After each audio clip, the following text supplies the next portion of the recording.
El conflicto de los siglos, capítulo 3, una era de tinieblas espirituales, primera parte.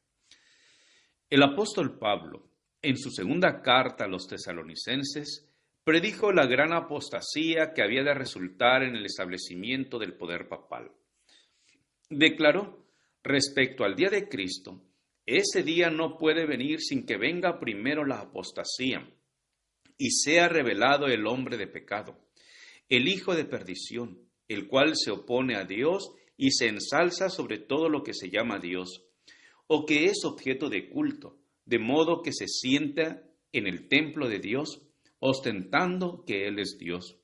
Segunda de Tesalonicenses 2, 3 y 4. Y además el apóstol advierte a sus hermanos que el misterio de iniquidad está ya obrando, versículo 7. Ya en aquella época veía él que se introducían en la iglesia errores que prepararían el camino para el desarrollo del papado. Poco a poco, primero solapadamente y a hurtadillas, y después con más desembozo, conforme iba cobrando fuerza y dominio sobre los espíritus de los hombres, el misterio de iniquidad hizo progresar su obra engañosa y blasfema. De un modo casi imperceptible, las costumbres del paganismo penetraron en la iglesia cristiana. El espíritu de aveniencia y de transacción fue coartada por algún tiempo por las terribles persecuciones que sufriera la iglesia bajo el régimen del paganismo. Mas habiendo cesado la persecución y habiendo penetrado el cristianismo en las cortes y palacios, la iglesia dejó a un lado la humilde sencillez de Cristo y de sus apóstoles por la pompa y el orgullo de los sacerdotes y gobernantes paganos, y sustituyó los requerimientos de Dios por las teorías y tradiciones de los hombres. La conversión nominal de Constantino, a principios del siglo IV, causó gran regocijo, y el mundo, disfrazado con capa de rectitud, se introdujo en la iglesia. Desde entonces la obra de corrupción progresó rápidamente. El paganismo, que parecía haber sido vencido, vino a ser el vencedor. Su espíritu dominó a la iglesia. Sus doctrinas, ceremonias y supersticiones se incorporaron a la fe y al culto de los que profesaban ser discípulos de Cristo. Esta aveniencia entre el paganismo y el cristianismo dio por resultado el desarrollo del hombre de pecado, predicho en la profecía, como oponiéndose a Dios y ensalzándose a sí mismo sobre Dios. Ese gigantesco sistema de falsa religión es obra maestra del poder de Satanás, un monumento de sus esfuerzos para sentarse él en el trono y reinar sobre la tierra según su voluntad. Satanás se había esforzado una vez por hacer transigir a Cristo. Vino a donde estaba el Hijo de Dios en el desierto para tentarle, y mostrándole todos los reinos del mundo y su gloria, ofreció entregárselo todo con tal que reconociera la supremacía del príncipe de las tinieblas. Cristo reprendió al presuntuoso tentador y le obligó a marcharse, pero al presentar las mismas tentaciones a los hombres, Satanás obtiene más éxito.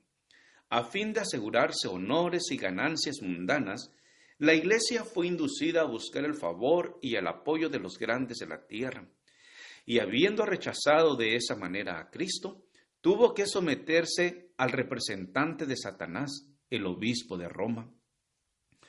Una de las principales doctrinas del romanismo enseña que el Papa es cabeza visible de la Iglesia Universal de Cristo y que fue investido de suprema autoridad sobre los obispos y los pastores de todas las partes del mundo.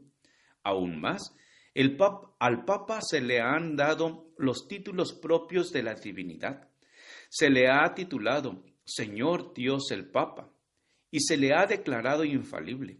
Exige que todos los hombres le rindan homenaje. La misma pretensión que sostuvo Satanás cuando tentó a Cristo en el desierto, la sostiene aún por medio de la Iglesia de Roma, y muchos son los que están dispuestos a rendirle homenaje. Pero los que temen y reverencian a Dios resisten esta pretensión, que es un desafío al cielo, como resistió Cristo las instancias del astuto enemigo. Al Señor tu Dios adorarás, y a Él solo servirás. Lucas 4:8.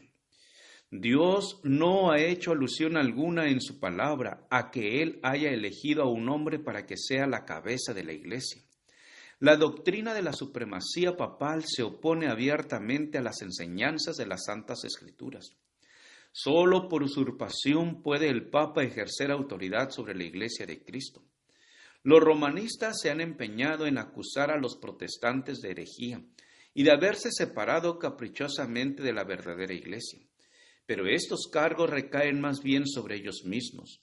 Ellos son los que arriaron la bandera de Cristo y se apartaron de la fe que ha sido una vez dada a los santos.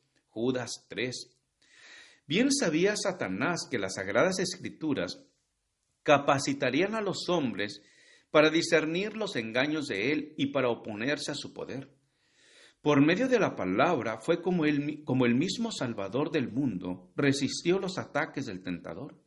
A cada asalto suyo, Cristo presentaba el escudo de la verdad eterna diciendo, escrito está.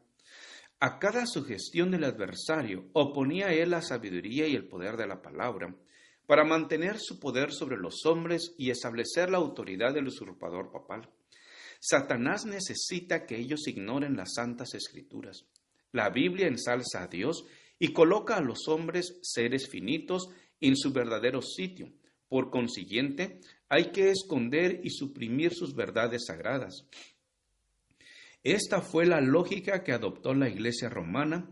Por centenares de años fue prohibida la circulación de la Biblia.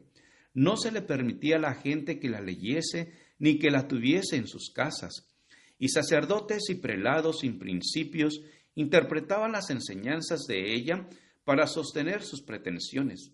Así fue como el Papa vino a ser reconocido casi universalmente como vicegerente de Dios en la tierra, dotado de autoridad sobre la Iglesia y el Estado. Gracias por escuchar este audio. Te invito a escuchar el siguiente capítulo. Con aprecio, tu amigo, el pastor Juan Manuel Flores Espinosa. Jehová te bendiga y te guarde. Jehová haga resplandecer su rostro sobre ti y te dé paz.